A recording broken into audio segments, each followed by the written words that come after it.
Hello, everybody. My name is Deshaun, and I am here. Yeah, my name is Deshaun, and I am here to review the Avengers: Infinity War trailer. I'm here to break it down and talk about things about the trailer that you may or may not have thought, and things about the trailer that will be interesting and give you a little bit more insight into certain things that I caught about the trailer. First of all, the trailer was phenomenal. I wish I could have put a reaction of it, but I was at work when it came out, and I've been much busy ever since. But the trailer was phenomenal. Everything about it was phenomenal. I've been watching it on rerun like nonstop since it came out. And honest to God, like this is going to be the biggest superhero movie of all. Not only the biggest superhero movie of all time, I think it's going to crack the bill. I know people look at me like I'm crazy when I say that. I honestly think that this movie is going to be the movie to crack $2 billion. It might not surpass. I don't know if it's going to surpass Avatar, but I do think it's gonna. I do think it's gonna make so much money. It's gonna. I do think it's gonna be. It's gonna at least be in the top five of superhero. I mean, top five movies of all time earning. But it's a guaranteed top five movie of all time earning, and I could just say that off these trailers and just the cast alone. But enough of talking about the financial that this movie's probably going to get. But let's talk about the beginning. Let the trailer starts. You got me stuttering out here, man. The trailer starts at the beginning with Gamora talking. Now, when you watch the trailer, you might think, when you see the part of the trailer, you might think she's talking to Iron Man because Iron Man turns and goes with his name again. It's clear to me that Iron Man is in the Sanctum Sanctorum. He's in the Sanctum Sanctorum talking to Doctor Strange, because if you read the prologue comics, which if you're wondering what the prologue comics are the comics, tie-in comics that Marvel, the actual publishing company puts out to like fit the time in between, because these movies come out like years apart. So if you read the Infinity War prologue comic, Wong is informing Doctor Strange about the Infinity Stones and Thanos and all of these things. So I believe that at the beginning of this trailer, Iron Man is having a conversation with Doctor Strange, and Doctor Strange is informing him, while perhaps at the same time Gamora is informing the rest of the Guardians and Thor, because if you saw in the last trailer at the end, air condition cut on. If you saw the last trailer, man, that really does make a sound, doesn't it? I knew it was going to be loud. I didn't think it was going to be that loud. Sorry about the noise, people, but anyways, at the end, you see that Doctor Strange is basically, Thor is on the Milano. He's on the Guardian ship. So I think Mora is talking to the Guardians and Thor and telling them about Thanos. And it was kind of cool, though, because she goes and talks about how his plan to wipe out half the universe. But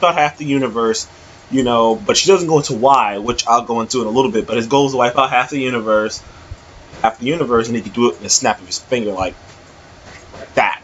And she snaps her fingers, which is a wink, wink, nudge, nudge to the comic book, Infinity Gauntlet, which this movie is loosely kind of based off of, which Thanos gets all the Infinity Stones, and he goes on and he just wrecked, and he goes on, and not only does he murder like almost every superhero, he snaps his fingers and half of everything in existence just disappears in a horrible way, really, because like you just see a picture of Hawkeye just screaming and like him just disappear. It's pretty frightening when you read the comic, and like, so that was a reference to that, so that was a cool little nudge nudge wink wink.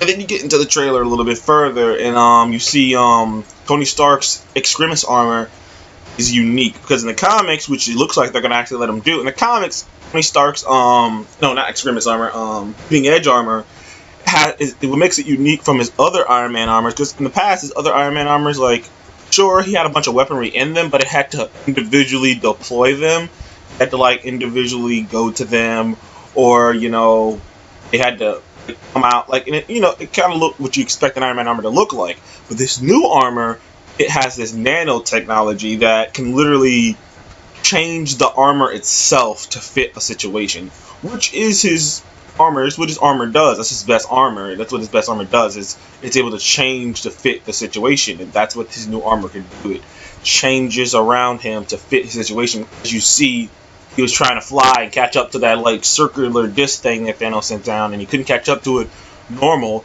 But then he just put like this rocket booster around his feet and just shot off like a bat out of hell. So that was cool. And then you get Captain America going to Wakanda, shaking hands with Tony Stark, which is great. Not Tony Stark. Captain America shaking hands with Black Panther, which is phenomenal. And seeing and you see in the background too of that shot, you see Captain America showing up with Black Widow, Falcon, Hawkeye, Vision, War Machine. So yeah, like obviously things are dire because like apparently he just got over it. But yeah, you see him showing up with all of them. So that was kind of cool because in the comics, Captain America and Black Panther have a long relationship. I mean, Captain America met T'Chaka. He met T'Chaka and T'Chaka's father. So he's met the last previous two Black Panthers. I don't think they didn't do that in the movie because I think that would have been brought up. But that is a thing that happens. Is in the comics he has met both of them, and like that's why it's so cool of them paying homage to that. Then you see like Shuri looking at scopes of Vision's head, which I'm pretty sure like this is what I've gathered is that the Soul Stone is not in Wakanda. I don't think the Soul Stone is in Wakanda anymore. In fact, I think Soul Stone is not even on this plane of existence. But I'll go into that in my discussion about Soul Stone video that I'll put up. But I actually think that the reason Thanos is sending all of his people to Wakanda is because Vision's there. And from what I've read and other things, apparently Captain America's idea is to take Vision to Wakanda because it's the most difficult place to invade, which is a genius plan, by the way. But yeah, and that's what they're gonna do. It's the most because and a lot of people might be thinking, well, I wouldn't do that. Would you do that? Why would you put your place, your homeland on the line for something? At the same time, you gotta think about it. Everyone's at stake here, so it makes sense why Wakanda would want to help out. But yeah. So you see that scene, and I'm pretty sure Shuri's going to be trying to work on a way. Shuri's going to have an important role. She's going to be trying to work on a way to remove the stones from Vision's head without killing him, more likely. And I think that's probably what she's going to be doing through the course of this movie. And then you kind of cut to the Guardians, and it kind of cuts to the Guardians, see them getting off a ship, and it looks like the Guardians are going to have an interesting arc in this. From what I can gather, this is just me predicting, so no spoilers because I don't know this for a fact. Well, from what I gather, the Guardians are going to be going to nowhere, going to get talk to the Collector, and that's going to be what they're first trying to do is talk to the Collector. That's going to go south. I think Thanos is there interrogating the Collector. He might even kill the Collector. He might not kill the Collector. I don't think Benicio's going to die. Collector's probably going to live. But Thanos is going to go there. He's going to interrogate the Collector, and they're going to interrupt him before he gets a chance to kill him. Thanos isn't going to take them seriously. He's going to just swat them away. That's what it looks like. And then they're going to run into Thor. As eventually they do run into Thor. Eventually they're going to run into Thor. And then they're going to split off. Because you see through the course of the trailer that they split off and they become there becomes basically two different groups. Like half the Guardians, like a couple of the Guardians go with Thor. You see Rocket and Groot go with Thor. And they're going to help him build his new hammer. Because there's already been things leaked and whatnot. Which, in the movie, too, if you go throughout the trailer, you'll see a scene where Thor has his cape back, and he's raising his hand up, and you see lightning come out, but you don't see the hammer.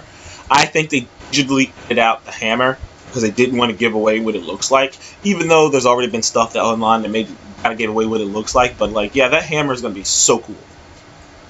The hammer is going to be so cool, and they're going to help him get this hammer now. I don't know if they're going to go into details of, that hammer is a weapon to help destroy the gauntlet or whatnot, but I'm 90% sure that Peter Dinklage, because Peter Dinklage is in this movie, is playing, I can't say his name right, the Dwarven King, who, by the way, the dwarves in the Marvel Universe not only built Thor's hammer, they built Grimnir, wooden staff, they built the Destroyer, that big ass robot looking thing in the first Thor that was indestructible. They built that, and they built the Infinity Gauntlet. So they're known for building. So they're kind of like Shuri and Captain Iron Man on a more galactic level. Like they build shit that can, potentially destroy the destroy planets. So like that's what they do. And I'm 90% sure that, because like they haven't been any, because like I didn't see any casting for any other short people in the movie, so I think Peter Dinklage is going to be the only dwarf left. I think that this is what I think is going to happen. They're going to go. We've already kind of talked about Thanos is going to have. They're going to show Thanos' backstory. This is what I think exactly is going to happen. They're going to show Thanos' backstory, and eventually they're going to get the flashback where the Dwarven King is building the Infinity Gauntlet for him. He's going to murder all the dwarves, destroy the Dwarven King's hands or something to make sure he can never build anything else. I think that's what's going to happen because you see Thor in the Forge of the first trailer trying to, build it. I think it's because Peter Dinklage's character, the Dwarven King, can't do it himself anymore because Thanos made sure he couldn't.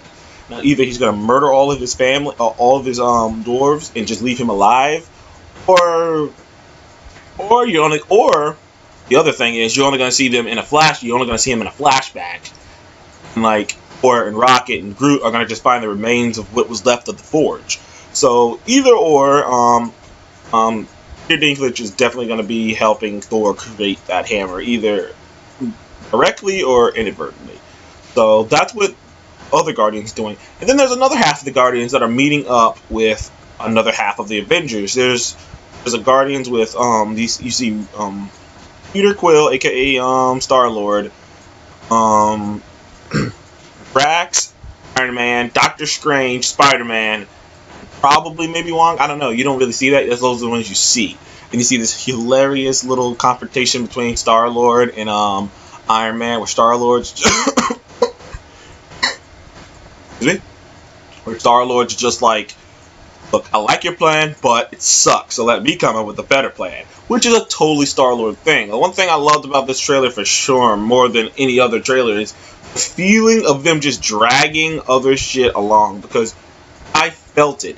I could feel it. Like, they literally, like, dragged the jokes from different movies. Because you remember in the first Guardians, one of the funniest things was Star-Lord not having a plan. Or Star-Lord having, like, this tiny percentage of a plan. So it's kind of funny that the guy who could never come up with had a tiny percentage of a plan, or always came up with terrible plans, is telling Iron Man about how terrible his plan is.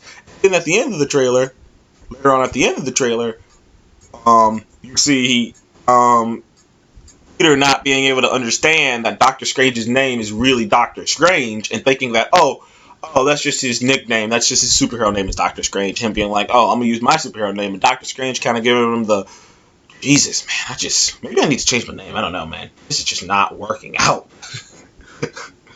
But, hey. Damn it, I was gonna say something else too. Oh, then you see a nice little interesting flashback of Gamora as a child. And, like, I'm 90% sure, because someone else, another YouTuber already said it, this is the scene, this is the flashback of Thanos taking Gamora.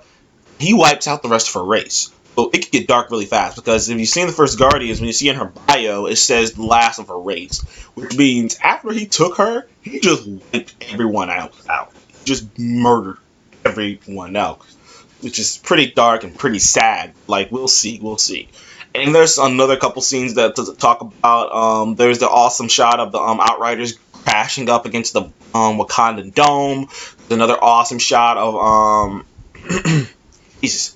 Oh, what I was drinking. There's another awesome shot of the Outriders jumping on top of the Hulkbuster and ripping it apart.